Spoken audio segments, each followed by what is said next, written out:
Hi guys, it's Silverette again with another episode of the Let's Play, and honestly I'm not even getting that much work done in this episode. It's just a general episode in which I decide to do some random stuff, just some simple path works and other things that I really needed to do in this area. And it's actually for one main reason that's still bugging me, and I'm still trying to fix it because it's actually a huge problem.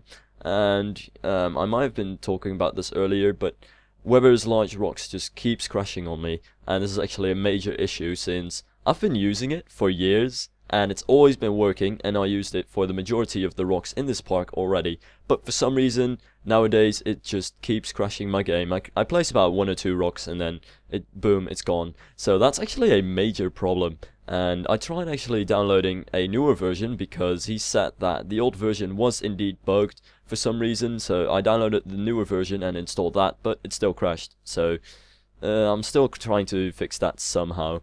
But today I'm just going to do some simple stuff like this tunnel over here.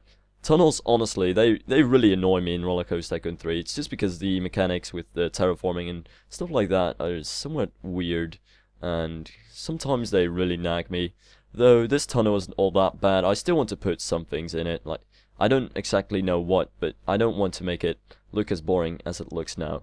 And of course, I'm still going to add fences around this, and perhaps even some trees or flowers. I literally have no idea what I'm going to do with this area.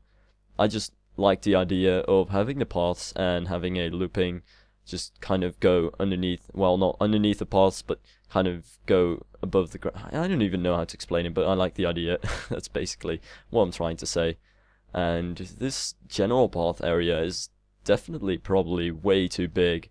Like, the problem that I have with these paths is there's so much path work going on when you compare it to how many buildings or other attractions there are, because there's basically not really anything. So all this path work over here is just there to look fancy, and it still kind of annoys me in a sense that it looks somewhat unnecessary. So I still want to do something with this, or place foliage all around it so that it at least looks less well open and less like it's a square, because I'm not even trying to make a square.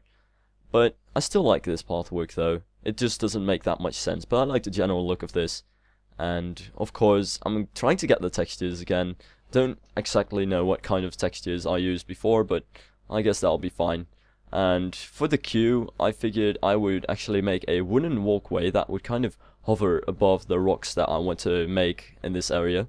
And I don't know exactly why I wanted to do that, it just came up in my head, and I figured, might as well go for it. So that's what I'm doing.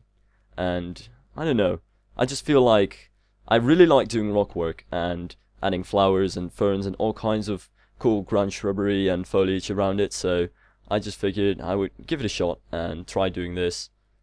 Though to be fair, the queue is somewhat short, and I still kind of suck at queues. Like, many people have been talking to me about this, and yeah, I must admit I really suck at queues. I haven't even done that much research on them, or I don't really know much about theme parks in general actually, but I feel like I just want to make queues that are aesthetically pleasing, so to speak. So I figure I would just do this because I like flowers. Definitely. Flowers are awesome. And you can expect me spamming loads of flowers in this area because I don't know why, but it's just cool. So yeah, that's that. Now, of course, like I said, I'm just doing random little things in this episode, and it's pretty much all over the place. It's pretty much those things that aren't really that creative, but you just have to do them well, you don't have to do them, but I just have to do them. I think so, because it just it just makes things look better. Like these borders around the paths, it's a simple little touch, but it definitely makes the sidewalks stick out more and makes the general area look just a bit better. And here is where I tried to place Weber's large rocks, and then it crashed, so I was like, okay, screw that, I'm just going to procrastinate that and work on my borders. And I still need to fix Weber's large rocks, so yeah, that's gonna be a tough time. I might actually try to reinstall it today and do some tests with it, because I definitely do want to get that set to work because it looks great and I really want to use it. Though to be fair, Weber also came out with yeah, he also made a newer version of the set, the medium rocks, so I should use that as well because it's awesome.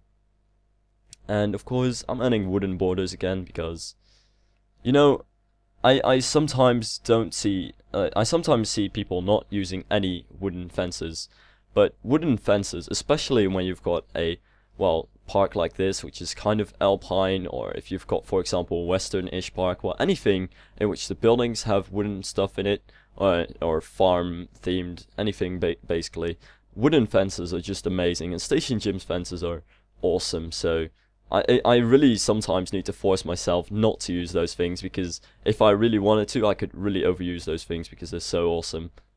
And at that point, I realized that I still left the station unfinished, and even though I'm not that content with the station in the way it is right now, I just decided to finish it. Maybe I can later on add some small finishing touches like pipes or other things to make it more steampunk-ish, even though the entire theme that I'm going for is kind of weird.